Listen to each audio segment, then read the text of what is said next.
All right, what we are now going to do is transition to brief responses among the panelists, and then after that we will go into general Q&A.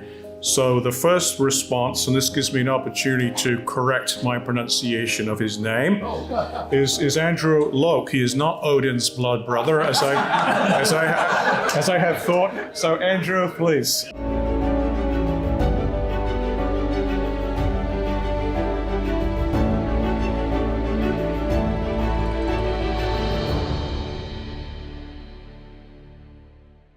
And I'm very grateful to Professor Jack Collins for his paper. As you all can hear, he is actually very supportive of the work that myself and Dr. Craig are doing. And I think after reading his paper, I think that there's just one minor critique that he has, which I need to respond to. Okay, so Collins mentioned that Loke's suggestion that we could have a specially created Adam and Eve within a fairly recent history to give universal human ancestry by AD 1 cannot work. Not simply as to the scientific problems, but also to the theological side. The corruption of humankind is already visible in the earliest writings we have from ancient civilizations in Sumer, Egypt, China, and probably also in the paleontological records. So we must have the origin of this corruption much earlier in order to be so widely spread, really back to the headwaters, he says. Locke seems to be happy with a much older Adam, although he has also argued the more recent model. Okay, unquote. So this is Collins' criticism. Now, Collins is right to point out that I'm not committed to a recent Adam view. Okay, so on my view, my GAE model, I defend two versions of it. One is the recent Adam version, and the other is the older Adam version. So Dr. Collins is correct to point out that I'm also happy with an older Adam version too. And by older, I mean it could be really old, right? So I'm willing to follow the evidence where it leads. So for example, it could be as old as 50,000 or 100,000 possibly. But I have also defended the recent version view, okay? And by recent, what I mean, okay, so what do you mean by recent Adam, right? Now, the reason for this demarcation between recent and Adam is because when we read Genesis, for example, right, it portrays Cain to be somebody who is doing farming, and it seems that Abel is also doing that there is also domestication of animals as well, it seems, in the Genesis record. So how do we interpret those? Okay, if we interpret it literally as there is actually literal farming going on rather than anachronistically, as John Collins also has argued for, then we need to ask, so when did farming start? When did agriculture start? When did human beings start to have domestication, right, of animals? Now, if we look at the paleoanthropological records, right, so many scientists used to argue that it was around the Neolithic era, right, around 10,000 years ago. And so this is the recent Adam view, right? It comes from there, so as recent as around the Neolithic era. But however, we know that this scientific evidence about exactly when did these activities started in the record, actually the dates, the timeline has been constantly changing, right? So nowadays, there are some scientists who think that, okay, maybe there's evidence that people practice domestication maybe as far back as 17,000 years ago, rather than just 10,000, right? So it could be, say, for example, during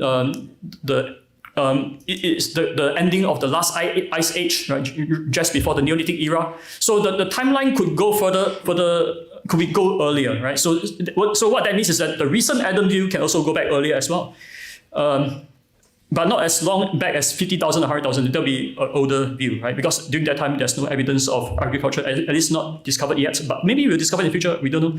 But these things are changing, shifting, right? But here I'm just want to clarify what does recent mean and what does ancient means. So I hope this is clear. So given these clarifications, now first of all, I'm not committed to saying that AD 1, right, is the date that everybody becomes, by then everybody has the image of God. Rather, I argue that it could be way before that. Right? When Paul makes a statement in Acts chapter 17, right? Of course, he's referring to something that has already happened. So how far back did it happen? Well, as I say, if you hold to the recent variant, right, it could go as far back as 17,000, right, maybe during the last ice age. And so it could go further back. And if that's the case, then it wouldn't face any of the scientific problems or the theological problems that Collins mentioned, right? Because he mentioned about the writings of people in Sumer, Egypt, China. Now that is only in the last few thousand, right? Say 5,000-6,000 years ago. But if you go further back, 17,000, at the time, descendants spread across to different parts of the world, that wouldn't be a problem. And so that would be my response, right, to Collins. I think that both the recent variant and the ancient variant, both are defensible, and I see no problem with either views. Now, on this point, I also want to say something more about my response to Michael Keas' favorite model. Because on his view, Adam and Eve were created at least 500,000 years ago, or even 1.5 million years ago, such that even earlier human-like members of Homo, such as Homo erectus, could be viewed as God's image bearers, right? So that is Keas' favorite model. However, the problem with his model is that it fails to consider when did the image of God qualities, such as religiosity and having a relationship with the creator God, actually appear in the paleo-anthropological records. Now, this consideration is very relevant given the biblical teaching that God created human beings in his image with an awareness of God himself, being able to be aware of God and to represent him, to govern the world. Now, archaeological and historical evidence indicates that the worship of the creator God only began a few thousand years ago. Now, future research may or may not discover evidence earlier than that, right? So as I say, I'm happy to follow the evidence. It could be, maybe in the future, we'll discover evidence 50,000 years ago, perhaps. And my GAE model can follow the evidence wherever it leads, given that I'm not committed to a very strict recent Adam view. Although I think that at the present, both views are defensible at this present time, given the evidence that we have at this present time. Now, however, by contrast, Michael Keas' favorite model does not have this flexibility. So my model can be flexible, I can follow the evidence, but his model cannot have this flexibility because he wants to avoid the data concerning population genetics. Now, I think that the problem with his model is that it doesn't have this flexibility and he has to go very far back. And I think that it is implausible to think that humans made in the creator God's image existed for hundreds and thousands of years, or even 1 million years. 1 million years without any evidence of recognition of the creator God until just a few thousand years ago, right? That doesn't seem plausible to me. And therefore, Keas' favorite model scores low for fittingness with the data as a theoretical virtue compared to my model, which follows the evidence. And so given that Keas' evaluation of my GAE model in light of other theoretical virtues are based on multiple misrepresentations and also other errors of reasoning, which I pointed out previously, and given that Keas' favorite model scores low for fittingness with the data, as I've established, the GAE model which I defend is more theoretically virtuous compared to Keas' view. Thank you.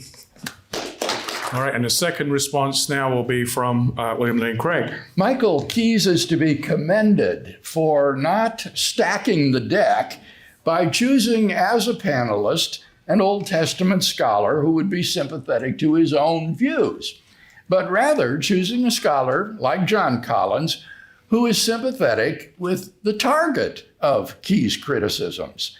The differences between my view and Collins' view of Genesis 1 to 11 are mainly semantic or terminological. He's unhappy with categorizing Genesis 1 to 11 as mytho-history, with the consequent alertness to elements of the fantastic. For, he says, while the label has some positive features in its favor, it produces troubles that we do not need to have. He thinks that the term suffers from being etic rather than emic. It represents how an outsider to Mesopotamian culture sees the stories. He says that we might be better off supposing that the Mesopotamians considered themselves to be telling history with myth-like characteristics. This is a distinction without a difference. Whether the nomenclature is etic or emic, all that is relevant is its accuracy. After considering alternative etic labels like prehistory, proto-history, and archetypal history for Genesis 1 to 11, Collins settles on rhetorical history. Now, that label is fine with me so long as we recognize what kind of literature we're talking about. Collins rightly says, and I quote, "Traditional Jews and Christians recognize that Genesis 1 to 11 are historically referential while allowing for pictorial description." That is exactly my position. And I noted that Collins reciting the mere Athanasian reading of Genesis 1 to 11 is almost identical to the summary I give in the book of the central teachings of these chapters for us. The reason I prefer the label mytho-history is because it is not idiosyncratic like these other alternatives that have been mentioned, but it connects most closely with the work of classicists and folklorists. And we respect the intelligence of Christian laymen when we do not try to sugarcoat our conclusions, but rather we state them plainly and explain them clearly. And then finally, the response from Michael Keas. So while it's warming up, this is a bonus feature here. The terminological only, when the slides come up, I'll show you, it is definitely more than just a terminological difference between Craig and Collins. His rhetorical history, that is, Collins is emphasizing that it's a social event and you communicate with a mixture of figurative and literal language to convey real historical events. Collins is committed to Eve derived from Adam. Craig denies that. So that's a huge difference, and it has implications for gender roles today, having a theology that's solid enough to handle that. So it was regarding, that Collins thinks that Eve derived from Adam happened historically, but the story includes figurative and literal language to convey that sequence of events.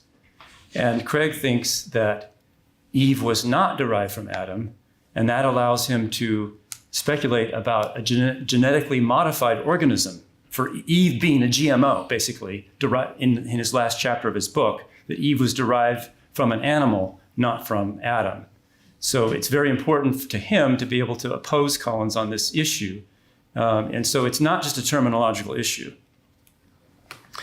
Okay, so Craig is inconsistent in that he takes a sample from only Genesis 18 to say that Genesis 18 was theophany, God appearing physically, but he neglects to look at Genesis 17, where you have the trait of ritual. And so he's inconsistent, but he really, where the inconsistency really lies in a more substantial way is his faulty distinction between miracle and fantastic. So this is new. This is the new part here to respond to him.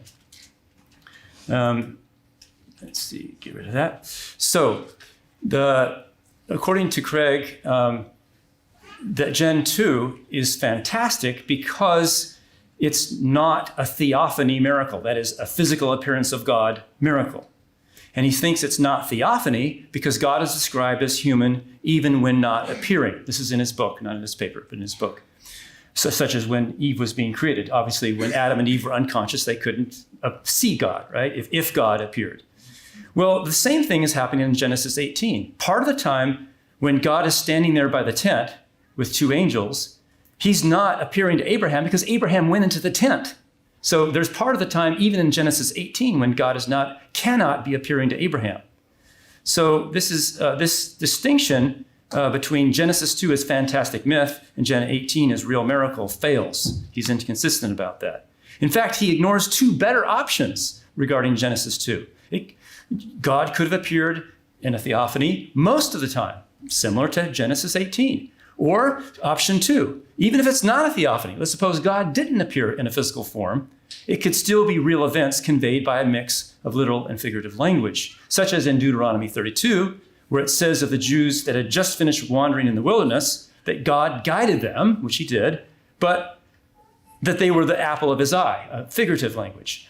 Both a more literal and more figurative language refer to actual real events in the desert wandering around. So Craig's fantastic conclusion, that is, concluding that the trait of fantastic is in Gen 2, therefore that's the myth trait, ignores better options such as options 1 and 2. And I think his motivation for this, and he can correct me if I'm wrong, is it's in his book, he says he wants to consider the possibility that Eve was a GMO, genetically modified organism, not derived from Adam, but from an advanced animal. So now Craig also says that the language of theophany is missing in Gen 2 and 3, but it is in Genesis 18, where it literally says the Lord appeared. So this is odd that Craig thinks that in order for it to count as theophany, it must literally tell us the Lord appeared or something similar to that. Whereas Poitras, who's got a book-length treatment on theophany that's well-respected, says Genesis 2 to 3 can very well show us, without telling us in a literal, explicit way, that God showed up in a physical form, such as the language of God, the description of God bringing Eve to Adam, or the walking sound that God made. What's a good way to make a walking sound? Well, maybe by having a physical body and walking, right? God could have done it another way, but he's showing us that it could have been an actual physical body, and so on. Now, Poitras says, even if this is not theophany, Genesis 2 and 3, it's definitely real events of history, which Craig denies that Eve was derived from Adam. That would be the most important denial that Poitras and Collins and I agree on, and even Loke agrees that also is compatible with Scripture, of a good reading of Scripture, that Eve could be derived from Adam. Now, Craig says that I have a literal interpretation of Genesis in his paper, and that I must harmonize this with science. Well, in a longer version of my paper that I sent him much longer ago, I give Collins-style reasons for why Gen 1 is analogical days, not literal days. And I give reasons for a regional flood, not local, that's one extreme, and not universal, but a regional flood.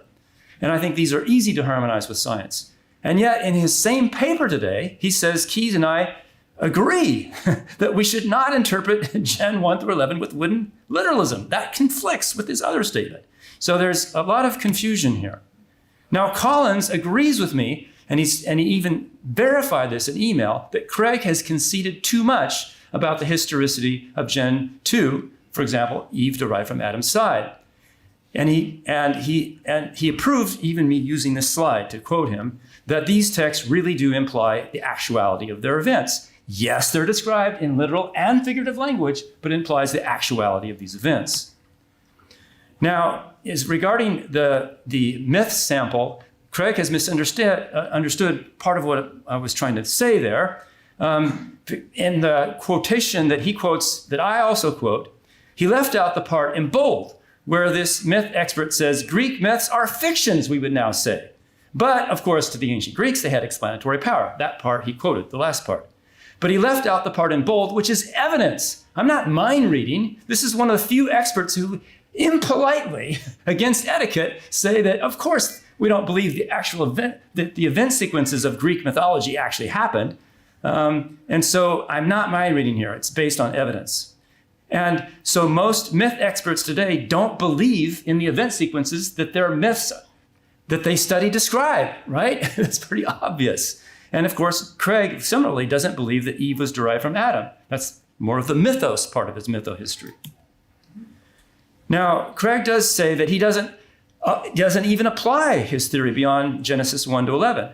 And he says it's an open question. There could be more mytho-history. We'll see what we find. But on his own website, he says that these myth criteria don't characterize Genesis 12 through 50, and which definitely don't belong to this genre. This is utter confusion. So, and furthermore, he challenges me to have a full genre analysis that would be different than his genre analysis. But Collins and I don't think this is barking up the right tree.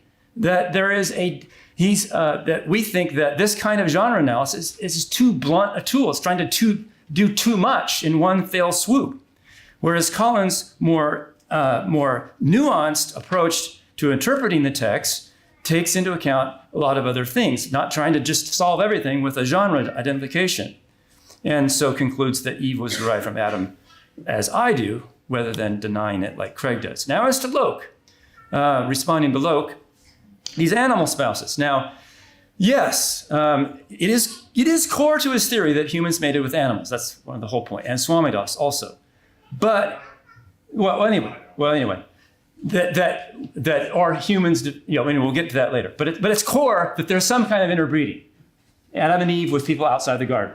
That's core to the theory. Not animals. Right. You relabel them as humans or something like humans or persons, whatever. So Loke says, okay, since we're focusing on Loke for the sake of this conference session, that Loke says that there's two ways it could be done, by God's will or against it. But in his book, he gives 5 reasons for plan A, God's will, but no good reasons for plan B.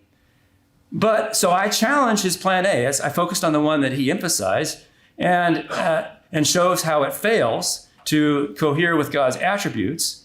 The animal spouse, how could that be good, given that they would have a marriage with children, would be with deficient nurturing and so on, the points I made earlier. So Loke concedes, okay, let's change to plan B. It was against God's will. But he adds a new hypothesis that was not in his book, that it's a test for humanity. He's designed them so they could interbreed, but don't do it. It's just a test. Well, here the human inclination for animal sex is a result of God deliberately making us so that we could have sex with animals and reproduce, including the language bridge for sex talk and family talk. Okay? And he even thinks that this is biologically superior way to spread the image of God, to have more genetic diversity. So in other words, God's saying, yes, I've designed all this exquisitely so they can all happen and be a better way to spread the image of God, but don't do it. This is just a sex test. Okay? This is implausible. And furthermore, this interbreeding with animals is not even needed, because to explain current genetic diversity, if you go back to 500K or back, there's a really solid case. You don't even need interbreeding with people outside the garden or animals, whatever you want to call them. You don't need that. You don't need to have that. So now, if you go with a more recent Adam and Eve, of course, then that makes it a little more challenging. But even there may be, depending on how recent you go, there could be ways to explain that diversity. It's on a sliding scale. So Loke's theory is getting more and more complicated, and I think incoherent, as he's bouncing from plan A, which was the only thing he really solidly defended in his book. I showed why it doesn't hold. Now he's booted on that and goes with plan B. Now, as far as the racist comment, of course, Loke himself is not racist, but his theory is regarding ancient communities. Now, he's taken a modern dictionary and says what? It defines racism as, within the human family, but different ethnic groups, and calling them inferior ethnic groups. But this recent definition of racism ignores the history of racism. In the 19th century, there were many forms of racism where it considered other ethnic groups as not even human. And scholars today routinely label that racism. So Loke's animal spouses in ancient communities do count as racism. So in conclusion, although I have one bonus slide after this, Loke, Keas, Collins, and Nathan French, Dr. French, on the end there, we all oppose Craig in regard to Genesis 2 and 3, where we think that often the text can show more than it tells by the bare words. Okay? So this literalist bare words approach that triggers the fantastic, we think, is not a legitimate approach, which is the only way that he really gets to mytho-history, because that's the only trait that really distinguishes Genesis 1 to 11 from most other parts of the Old Testament. So it's really not a strong inference at all. Now, Craig and Keas agree that Loke is pushing against a more ancient view. Of course, he's open to an older Adam, but he really wants to push for a younger Adam, because then you would need the interbreeding with people outside the garden or animals, whatever you want to call them. Now, Loke is pushing against that by citing the absence of archaeological evidence for religion. and saying that this absence of these archaeological evidence for religion is evidence of absence. But this is a fallacy if we have good reasons to think that early religion would have not involved objects that would be likely to be preserved. And Dr. Nathan French and I have talked about this at all in terms of A&E, and Old Testament is his specialty. And it's very likely that things were rarely preserved, and you could have hundreds of thousands, even millions of years without any archaeological trace of this. And Dr. Craig and I agree that you could have a very plausible older Adam and Eve, even though they're in the image of God, without evidence from archaeology. Now, our book project, Dr. Casey Luskin and Dr. French and I, we're going to have a book. This conference session is really helping us. I'm so grateful that you guys are helping us to think through these things to make sure that in the book we finally have the very, very best arguments. One bonus slide and I'm done. All right. Now, Dr. Craig has said several times that he doesn't apply his theory beyond Genesis 1 to 11. But in his book, he refers to Genesis 2 and 3. He says, you need to interpret this, understand this in the larger context of the Pentateuch, the first 5 books of the Bible, and even, of course, even beyond that. And he says such a wider perspective is necessary if we're to do our job responsibly. Well, for him to do his job responsibly, he should have been consistent with his own advice and applied his theory to Exodus, and then it would have turned up all 10 traits. Now, regarding the Exodus not being primeval, he quotes the same person that I quote, who says, well, it could have been myth, it could have been this. Well, primeval is a relative term. The primeval, the little yellow star is on my timeline on the bottom there. If you judge it from the time the Old Testament was mostly completed by some scholars, let's say the 5th century, then the Exodus was 800 years before that, and that would seem very remote to them. And furthermore, Craig calls Genesis 1 to 11 Israel's foundational myth. But wait a minute, he doesn't mean Israel as a person, he means the nation. When was the nation founded? At the Exodus. There was no nation before then. And the text of Exodus even says that. Let my firstborn go, my firstborn nation. So there we go. That's my final slide. Thank you. So we're now going to move to more general discussion. I can give just a few moments for our panelists, very briefly though, because I want to be able to open it to the floor. And because we have Judge Swamidas here as well, I'd like to give him a few minutes.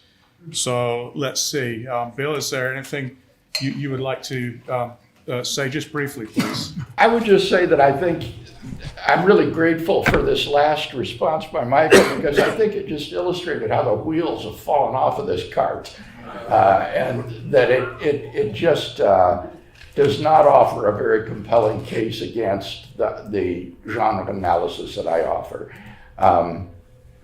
Just to name one point, if you recognize that the creation story of Eve is pictorial, as John Collins says, then what do you mean that Eve is derived from Adam? If there wasn't a surgery that was performed on Adam while he was unconscious and a rib floated out of his side into the air and a woman was built out of it, if that's pictorial, then what in the world does it mean that she's derived from him? I don't understand what that means. So I think Collins is on the same footing as I am. We both agree that you have underlying historical persons and events, but these are just filled with pictorial or metaphorical, figurative images that don't need to be taken literally. Or Andrew, and then we'll come back to Michael. All right, thank you. Thanks, Michael, for your response. Now, I want to respond to the points you raised. Now, first of all, you say that in my book I gave 5 reasons for Plan A, but I didn't give any reason for Plan B. Now, the reason why I give 5 reasons for Plan A is because Plan A, that is God's will, is actually more difficult to defend, right? Because actually, if you ask me which option do I prefer, I would prefer Plan B. Actually, I would say that it's actually not God's will. It's actually in disobedience to God's will, because it sounds awful, right, to get an animal wife. In fact, that was my own preferred version until I came across Joshua Somida's feedback on my book, and that's how I also think that maybe Plan A is defensible as well. That's how I end up considering Plan A too. right? And I think that maybe Plan A is still defensible for all we know, but I just don't have time to talk about it today, and that's why I focus on Plan B today. It doesn't mean that I gave up. It doesn't mean that I changed anything, right? So then you say that, well, Plan B also doesn't work because why would God give us such a test, right? It seems implausible. But then again, we need to also ask, right? So why? But then again, we also need to think. Okay, so nowadays we know that some people do commit the sin of bestiality, right? So people do mate with animals, and on your view, it seems that God should have created humans in such a way that anatomically we shouldn't be able to have sex with animals at all, right? If that is not God's will, but that's obviously not the case. I mean, people can have sex with animals against God's will, and then they can derive pleasure from it, right? So this could be understood as a test, right? A testing that we shouldn't, even if it's pleasurable, we shouldn't do it, right? Because we should follow God, and so I don't see what is implausible about my postulation.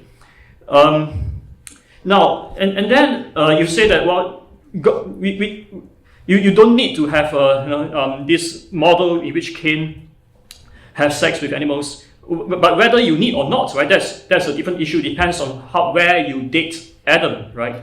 And in any case, it's relevant as an objection to my model because I'm just suggesting a possibility. Whether you need it or not, that's a different thing. I'm arguing that given this model, it is a possible model, regardless of whether you need it or not. Now, and I do think that there is a need for this, right? If given other considerations, if we need to date Adam not too far back as you do, right? Now, I will come to that point. That's your third point, right? Okay. But now, let me go to the second point about racism. You say that, well, this word has been used in different ways. Last century ago, some people use it to label people as not even human, right? But the point why we think that they shouldn't do that is precisely because we think that they are humans, and that's why we think that they shouldn't be labeled as not humans.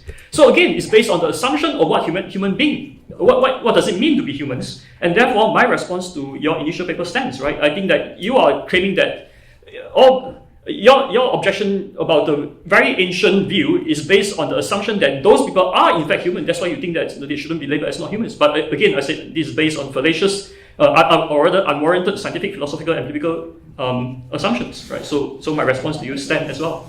Now, on your final point, you mentioned about evidence of religion, the absence of which doesn't mean that no evidence doesn't mean that there's no evidence. And then you say that some things may not leave signs in the archaeological record. But we do have evidence, say, for example, of burial practices, rituals related to afterlife, right? So I do think that if a person recognizes that there's a creator God and have view about eternity, then they will need to think about what happens to people after they die, right? So I think these are very much connected, especially if you hold to a biblical point of view. And God created Adam and then put eternity into the hearts, as the Keas say. And we do have evidence of that, of burial practices, archaeological record. But then again, those evidence don't go far back as 1 million years, right, as Homo erectus. I mean, they are fairly recent. They are about 50,000 years ago. Now, that doesn't entail that, therefore, these people are aware of image, they are aware of creator God. So having belief in afterlife doesn't entail belief in creator God. But I do think that having capacity for belief in creator God does entail having belief of afterlife too. Okay, so I think that this evidence does create problems, but does falsify your model, right? All right, and just very briefly. Yeah. Okay, so Collins has confirmed with me that the pictorial language and the literal language, the mix of the two, regarding Eve derived from Adam, is consistent with Eve actually being derived from Adam. That is, Adam was missing a part. And it's, in terms of the cartoonish, depiction of the floating rib, you're committed to the possibility of a genetically modified organism, Eve, which would involve molecules floating through the air or suddenly changing. For God to be a genetic engineer would require a microsurgery. So why is microsurgery not fantastic, but macrosurgery is? I think that's arbitrary. Now, regarding Loke... Michael, it is contrary to professional etiquette to cite private communications that are unpublished and therefore not available for documentation. When I was in forensic debate activities, for example, one of the things that you could not do is appeal to anecdotal evidence. Like, I got an email from Collins where he says this. You need to appeal to published work that's available to all of us and not to Well, private he anecdotal was summarizing communication. his publications. He was summarizing his public available link, and he approved it being used because it was summarizing the what he had Then published. you need to base your case Yeah, on I'm sorry I didn't make that clear. publications, I not- didn't make that clear, but he himself was saying it was based on his own public publications. Yes, but again, saying, he says this, you are appealing to this private communication rather than. Well, I'm just to saying public this private communication materials. points to the public publications. Right, and so you So it need to amounts to the base same your thing. argument on those public publications Yeah. and not on what he told you personally. That's a violation of Yeah. professional Right. etiquette. Collins didn't think it was a violation. Well, of course not. He was talking to you personally. No, I might sue you any he better. gave me permission to share it All with right. that group. So he I'm didn't gonna, think. I'm gonna gavel this because there's a lot of people with questions, and that's a more of a personal issue. I would, because he's president, I would like to ask Judge Swemidas to just come up and make a few remarks. Again, go short because we want to give people in the audience the time for their questions. So come up here so you'll get on the recording, please. So I'm speaking with very little preparation. I'm going to make this very brief. First of all, I just wanted to thank everyone here for engaging in this work. I think this is really important for the church. And if we can give them a hand again, too, I think that's really important. I think this is also the fun of it. We're dealing with things that are part of the reason why I think, there's can be emotions that kind of come to the surface, things like that, is we're talking about what it means to be human. This is important stuff. This is, these questions about Adam and Eve are kind of like the crossroads of so many important issues in theology. So this stuff matters, and we have different opinions on it, and it's good for us to be going back and forth debating it. So I just want to thank you for that. Thank you also for joining this conversation too, Michael. I'm looking forward to seeing your book and where you're going with that. I do want to point out on a framing level too, that I do think that there is a really critical wing. I wouldn't even say single voice, a large number of people that really should be part of this debate. This is, I think, a fairly narrow debate in important ways. Like there's several views that I think everyone on the panel, Michael, Bill, Andrew, John, are in entire agreement with. So things like they would agree that the image of God is unique to Adam and Eve's lineage. Not everyone agrees with that. They would all agree that the image of God is essentially a substantialist or structuralist sort of view of the image of God. I'd say the majority of exegetes disagree with that. Actually, Collins is kind of in that view too. I'd say the majority of exegetes, this is my interpretation, people can disagree with that. I'm just saying that's a pretty large community that needs to be included in this. Actually, I showed the functionalists as well. I know that, but I think I'm still clustering you for this, and I think it's a fair cluster because I think in a lot of ways you're theologically seeing how far you could take that type of view forward, versus there's an entire different approach to the image of God that completely changes the calculus here. And I mean, I actually find myself agreeing with many of the criticisms being leveled against Craig and Andrew on the level of thinking, well, I just don't think that's the best approach. I think there's a better approach. I think it's still a faithful approach that's consistent with Scripture, might even be internally coherent. And I understand actually the value in the church of those ideas we've discussed. But I really do think that we need to be thinking about how to engage with this, maybe like a kind of like this second camp. That's a pretty large camp of approaches that are more similar to what was in my book. That's the only thing I'd say. And just briefly, it's the idea that either you take the image of God as entirely vocational, or the image of God comes before Adam and Eve. And that decouples this idea of humanness from when humanness arises from when Adam and Eve arise in history. And if you decouple that, that really alleviates most of the tension with science. It also allows you to kind of, like you were saying, I also hold that humans were interbreeding with non-humans. That is categorically false. I entirely reject that. I say that Adam and Eve's lineage was breeding with non-endemic people who were fully human. They had equal humanness with him. And so there may be criticisms of my work. That is not a valid one. That is just a categorically false criticism. And I think there's a lot of reasons, I could be wrong. We could debate those. But I think that position is really worth having alongside these as we're kind of working this out. So that's it. All right, thank you. So I'm asking Dr. Nathan French here to help with the general question and answer period. One thing I would like to say is make sure that your question is actually in the form of a question and not just a personal statement that you would like to make. Also indicate if the question is for a particular panelist or for the panel as a whole. But other than that, I'm going to let Dr. French take over. Thank you. All right, good afternoon, or should I say good evening? Yeah. All right, question. Yeah, let's go for it. Oh, Wait, you do 2 minute talk? do we still have time for that? Yeah. Yeah, all right. Oh, sorry. Okay. I wasn't sure. Okay. Hold on. I'm going to come back to you. Okay. So I have a 2-minute spiel I get to do too, I guess. So, good afternoon. My name is Nathan French. I'm one of the co-authors with Dr. Keas and Dr. Luskin, helping to bring the scholarship of the Hebrew Bible in the Near East to our book on the historical Adam. Thank you all for your wonderful discussion here today.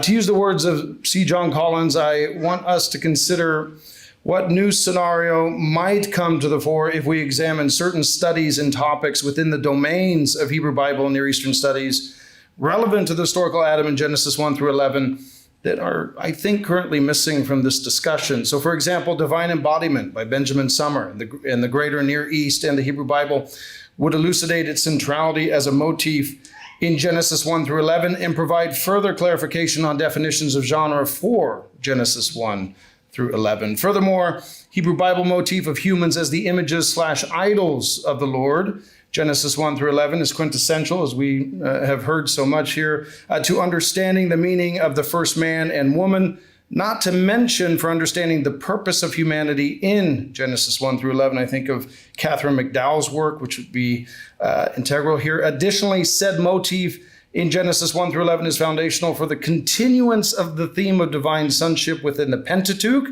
as an Israelite critique of the ritualistic creation of idols and images in the Greater Near East. And moreover, we should consider the works of scholars emphasizing the traditions of prophetic scribal culture in Mesopotamia and ancient Israel and what said tradition may mean for divine revelation within Genesis 1 through 11. I think of Alan Lindsay's work. Also, the theme of interpreting primeval history in light of the Babylonian exile is necessary to glean its continuity within Genesis 1 through 11. I think of Hilge Kronvig's work especially. Finally, in immense gratitude to our presenters, I'll end with this statement, which I think all of us would agree with here. Without first taking seriously the meaningfulness of Genesis 1 through 11, how these chapters make sense within their ancient context, and how they were interpreted by their ancient audiences, a task riddled with unending complexity and in need of much prayer, I fear that the historical Adam will remain anything but historical. Okay, so we're going to go to questions. We're going to go right back to you here. So my question is for Dr. Loke, but not only. So we know that Abraham's wife Sarah was his half-sister, and from his half-sister, proceeded the people of God, Isaac, etc. And so it's not stated in the chronological order, Adam and Eve had Cain and Abel, then Abel died, was killed, and then Cain has a wife. And so we know that later Adam and Eve had more children. I'm not a theologian, but I have always assumed that Cain married one of his sisters, which at that time was wrong. Why could that not be the case as opposed to a non-human? Yeah. Thank you for the question. Now, I'm not excluding the possibility that Cain did have one of his sisters as his wife.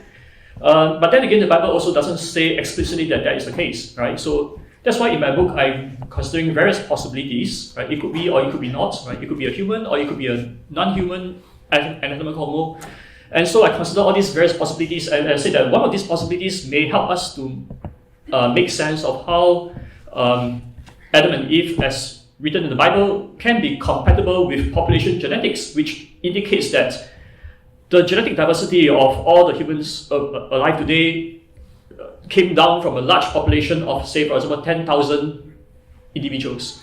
Right? So that is the data that I'm trying to account for. And I propose a possible model to show how that can work. Yeah.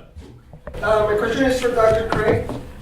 If we compare it with the Gospels, that there are signs of their reliability which are not necessary conditions to identify them as reliable, would there be a threshold or a specific number of these family resemblances with myth that a narrative must meet to consider it mytho-history? If I understand the question, Raul, you're saying how many of these family resemblances need to be exhibited by a piece of literature to fall under that classification. I don't think you can probably set a figure like that. After all, they need to be weighed, not just counted. But I think that Genesis 1 to 11 certainly do exhibit a number and weighty number of these family resemblances of myth to justify saying that these are at least quasi-mythical. Dr. Craig, I had a question. Based on your mytho-historical view, what is your account of original sin?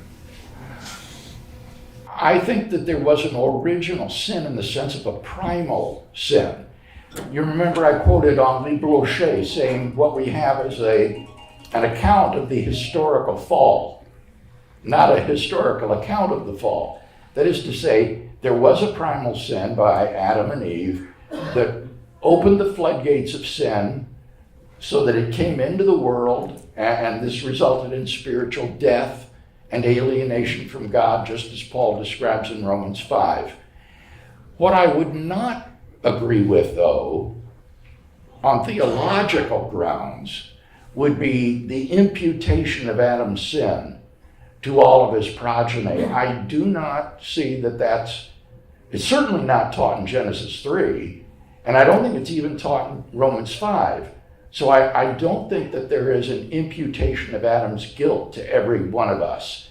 Secondly, I don't see taught in Scripture that there's an inherent corruption of human nature that is hereditary and gets passed on, such as Augustine thought.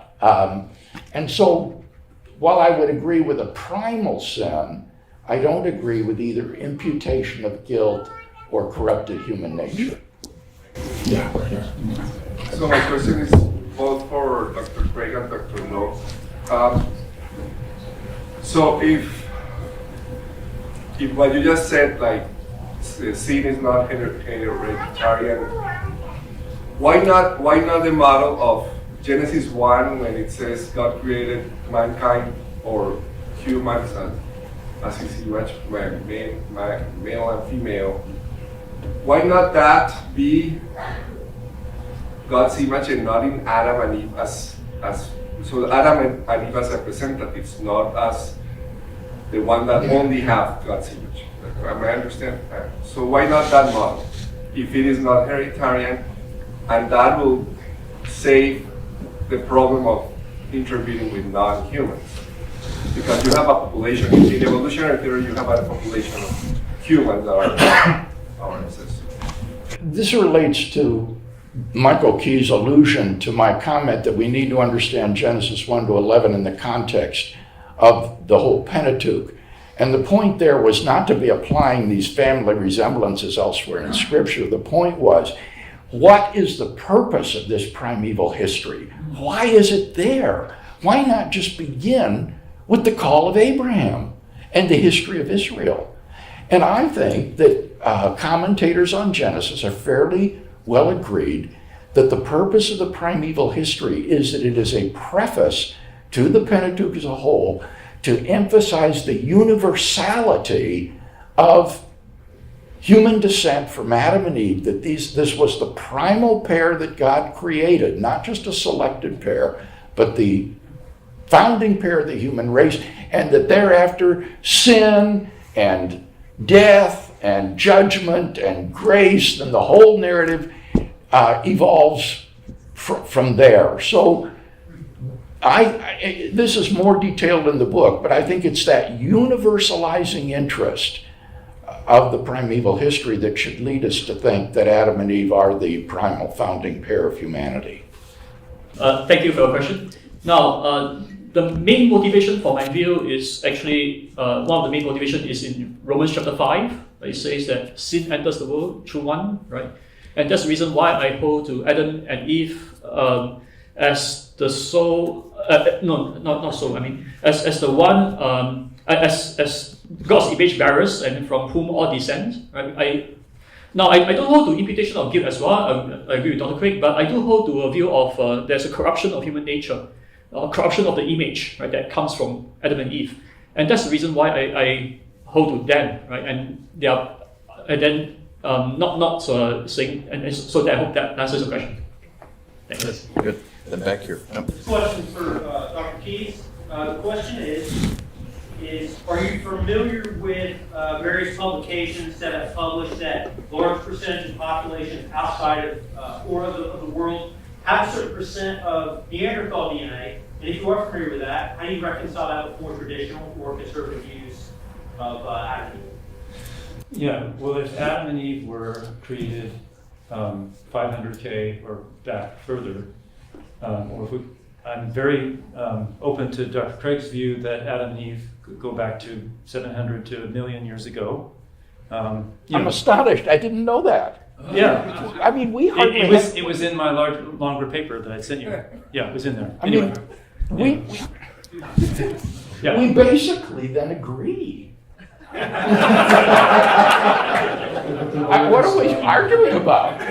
Do you think that Eve was derived as a genetically modified organism or derived from Adam? That is an utter triviality compared to the historicity of these figures, their location in history, that you're going to be willing to put 500,000 years ago rather than recently. I mean, that's a minor point. And as I said, I don't even know what it means to say that she derived from him if the story is pictorial and symbolic. Collins says it's a mixture of literal and figurative. It's both. Yeah. Well, okay, but what does that mean then? So derived? Adam has a part that's missing. That's not what derived means.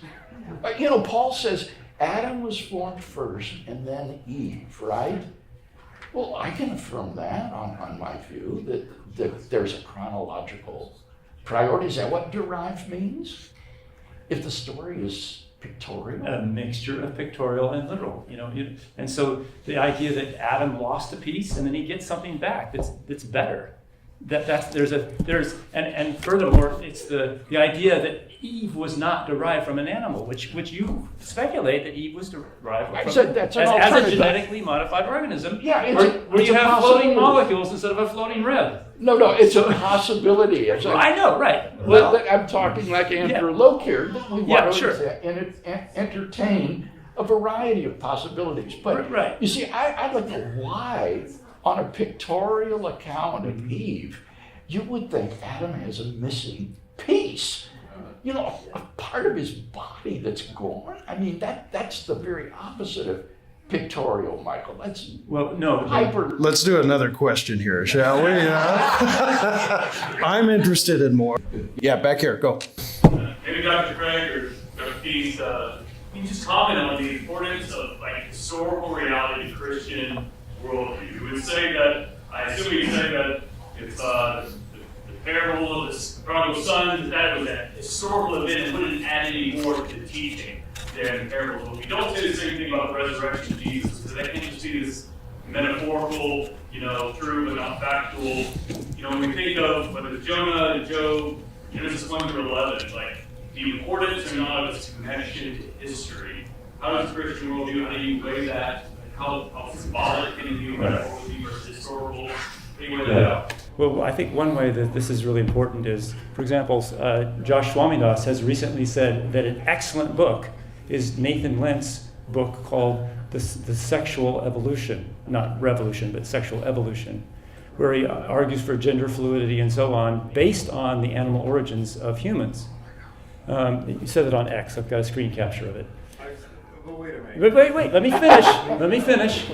Now, obviously, he probably didn't mean all the book was excellent, and you can nuance that and so on. But the point is that the theological resources for current gender theology biblical theology for biblical manhood and womanhood, even not even getting specific enough to your issue, but just in terms of the transgender issue, I think that Eve derived, if Eve were a genetically modified organism from an animal, God would also have to erase the genetic tendencies to engage in acts that are well documented in natural history in terms of same-sex and multiple mates.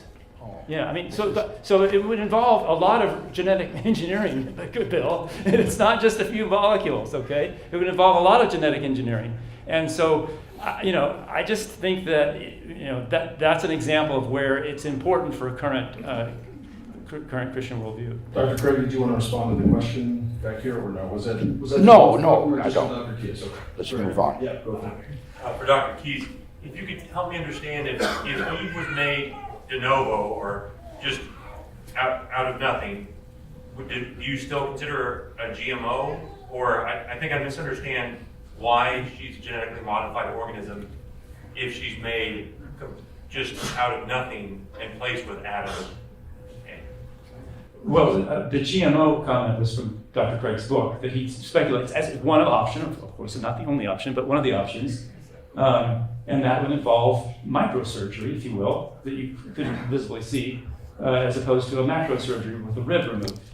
But the Eve derived from Adam would involve Adam missing a piece, and then God building Eve in such a way that she was, she was not like the whole point was she was not like the animal. She was not derived from animals. She was derived from a human. And so human sexuality, the conclusion of that historical narrative argument is therefore marriage with one mate, ideally, and as opposed to animals who have multiple mates. Yeah, back here. Dr. Craig, just following up on a previous statement you made, you said you don't believe that Adam's sin was imputed to humanity. So I'd just like to ask you, what do you think was passed on, since we read in Genesis 3? This is really a great question. All of sin falls short of the glory of God. I'm very attracted to Thomas Aquinas' view of the effects of the fall. What Aquinas holds is that in the state of innocence, man had what he called a superadded grace, which some theologians have identified with the Holy Spirit, which enabled Adam and Eve to control their bodily impulses of their hominid animal nature. These were subject to the rational soul, which by the superadded grace of God was able to live a sinless life. But when they sinned, this superadded grace was withdrawn from them, so that they were no longer able to control those animal appetites of their physical body, which then lead to selfishness, sin, and all the rest of the deficits of sin. So on this view, human nature is not depraved, but it's deprived. It suffers a privation of that original superadded grace that was given through the Holy Spirit. And that enables you to get this sort of hereditary nature of sin, why all people instinctively sin, but without the bizarre idea that a morally corrupt nature could be passed on genetically, like St. Augustine thought, that somehow through sexual intercourse, sin is passed on, which is just bizarre, I think. But so look at Aquinas' view on this. All right, good. Back here. Yeah, in Genesis 1, Genesis 2, it says that God created everything according to its kind, so a seed and a tree, the plant is there. Same thing with male and female animals, everything according to its kind. And then God created Eve by taking genetic material from Adam. And Adam says what? This is bone of my bone and flesh of my flesh. My question is for Dr. Not Loke, sorry. Loke. Where did you come up with the idea that there was something else outside that God created that human beings could procreate with if everything was created according to their kind and there was male and female? Thank you for the question. Now, first of all, this phrase, according to the Times in the Hebrew Lamim, if you read an article written by Richard Hess, Old Testament scholar, published in the Biologos website, it clarifies that what it means is that God created various kinds. It doesn't mean fixed kinds, right? So it doesn't exclude the evolutionary picture. Now, as to your question. Now, on my view, Eve was created out of Adam, actually. So I do hold to the view that Keas was defending, actually. So on that point, I differ from Dr. Craig, actually. But it doesn't exclude the possibility that there could be already other kinds of anthropological homo outside. So God created various kinds, right? But then out of these kinds, God also specially created the soul of Adam. And that's why Adam is unique, because he's the God's image bearers. So that's how I see this, and I don't see any conflict with what the Bible says. Yeah, go ahead. I'll say the question, and I think I'll want a follow-up. Thank you. I'll say the question, and I think I'll want a follow-up, and I want to thank all the panelists as well. What is the status on your views of the visions?